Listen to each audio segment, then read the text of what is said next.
আসসালামু আলাইকুম প্রিয় দর্শক, দৈনিক মানব জমিনের 4 অক্টোবরের যে সংখ্যা, সেই সংখ্যার প্রথম পাতায় একটা রিপোর্ট ছাপা হয়েছে।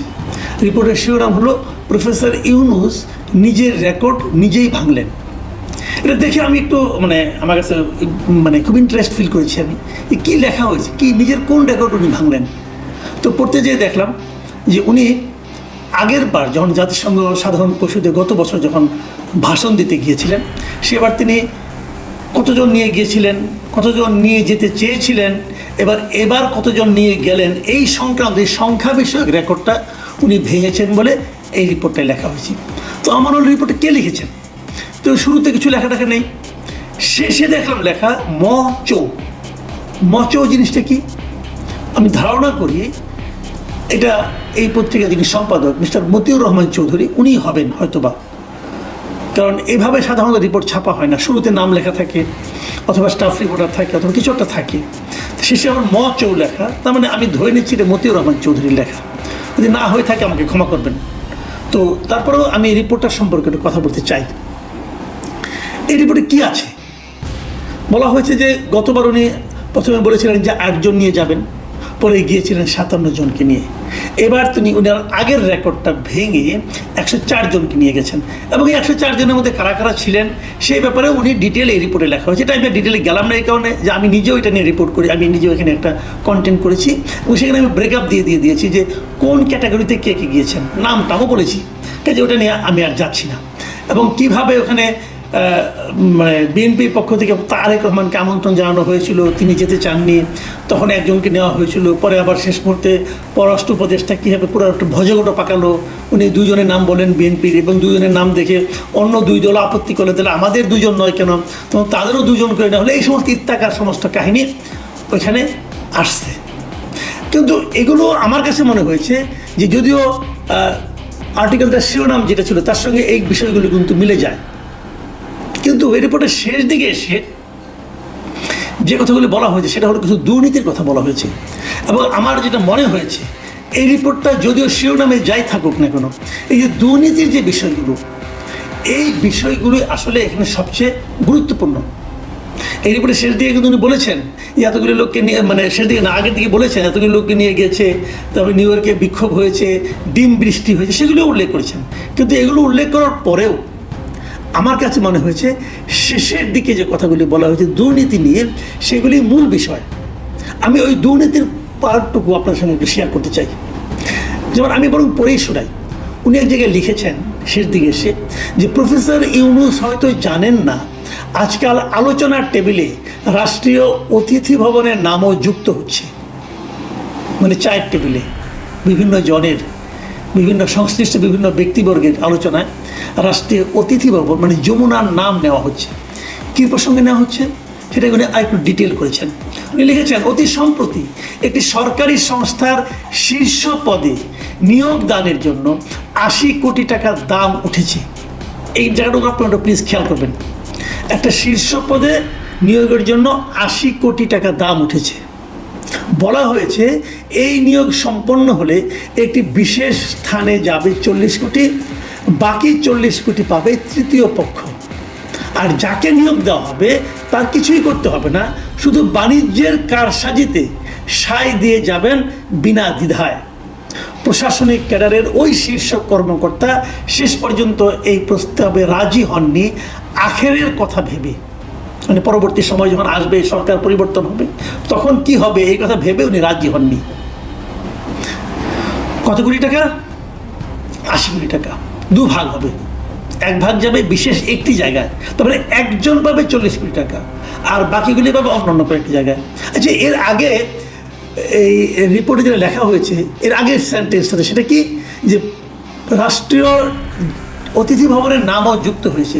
রাষ্ট্রীয় অতিথি ভবন কোনটা? যমুনা এখন কি হয়, প্রফেসর ইউনূস থাকেন, ওটা ওনার এখন বর্তমানে বাসভবন। তাহলে এই যে দুর্নীতি, এর সঙ্গে কি ওনার বাসভবনও জড়িত?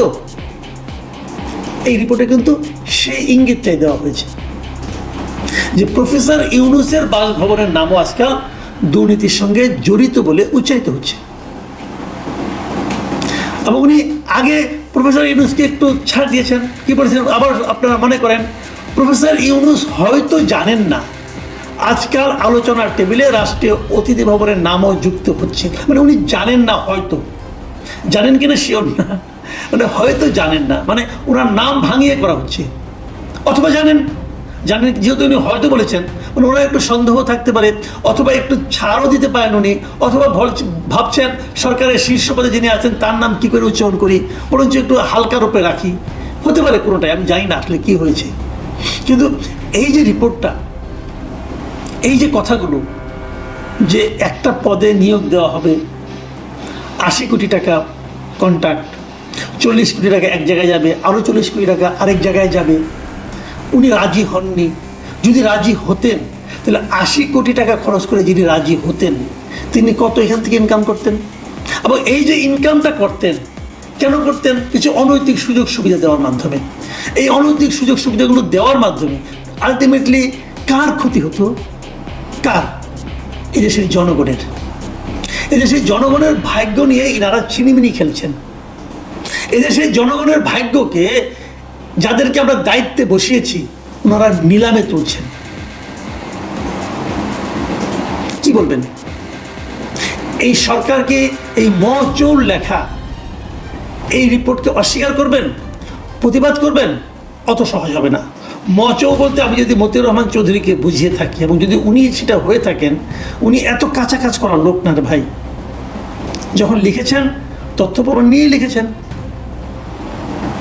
আমি কিন্তু যে যাই বলুক, আমি এই রিপোর্টকে কিন্তু আমি ভরসা করছি, কারণ ওনাকে আমি চিনি।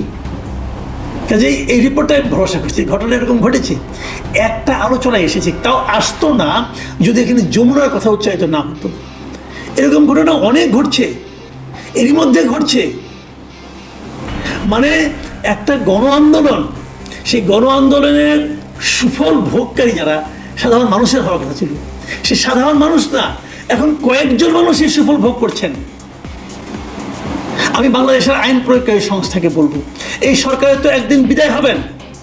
বিদায় হওয়ার আগে এবং পরে যারা দায়িত্ব পেয়েছিলেন সরকার চালানোর, কি উপদেষ্টা, কি সাহায্যকারী, কি বিশেষ সহকারী, এদের সবাইকে দেশ ত্যাগের উপর নিষেধাজ্ঞা দেওয়া উচিত। এবং নিষেধাজ্ঞা দিয়ে তাদের সবার কর্মকাণ্ড বিচার করার পর তাদেরকে ছাড়া উচিত। যারা বিচারে নির্দোষ প্রমাণিত হবেন তারা উড়াল দিবেন, কারণ এদের প্রায় সবাই 80% লোক, এদের সবারই দ্বৈত নাগরিকত্ব, সবারই বিদেশে যে থাকার সুবিধা আছে। কাজে সবাইকে আটকাতে হবে আগে। আটকে আমরা যত সন্দেহ করছি, তাদের সবার চুলচেরা বিশ্লেষণ করতে হবে, তারপরে ওনার বাইরে যেতে পারবেন। এর আগে সব পাসপোর্ট সিজ করা উচিত আমি মনে করি।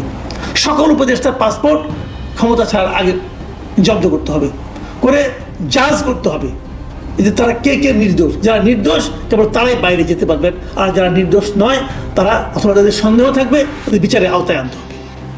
কারণ এই সমস্ত অভিযোগ আমরা পরে আর শুনতে চাই না। বলবেন যে ভাই আওয়ামী লীগের লোক কিন্তু গিয়েছে, তাদের ব্যাপারে কিছু বলেন না, এদের ব্যাপারে বলছেন কেন? না, আওয়ামী লীগে যারা গিয়েছে তাদের ব্যাপারে আমরা বলেছি, তারাও আসলে আটকানো হবে, অনেকে আটকানোও হয়েছে। কিন্তু আমি এদের ব্যাপারে বেশি বলছি এই কারণে যে এরা তো একটা মানে আন্দোলনের পরে তারা এসেছেন একটা বড় দায়িত্ব নিয়ে। যারা বড় দায়িত্ব নিয়ে এসেছেন তাদের ব্যাপারে আমাদের মধ্যে সন্দেহ কেন তৈরি হচ্ছে? তাদের কর্মকাণ্ড কোনো সন্দেহের ঊর্ধ্বে থাকতে পারছে না। এটা আমাদের জন্য বড় একটা উদ্বেগের বিষয়। এবং যদি শেষ পর্যন্ত দেখা যায় তারা এই সমস্ত দুর্নীতি, ক্ষমতার অপব্যবহারের সঙ্গে জড়িয়ে গেছেন, তাহলে কিন্তু পরবর্তী সময় আর কোনো গণ অভ্যুত্থান কিন্তু আমাদের এখানে হতে কষ্ট হবে। এটা স্বৈরাচারের জন্য, যে স্বৈরাচারী আসুন তাদের জন্য একটা ইতিবাচক দিক হবে। দেখুন,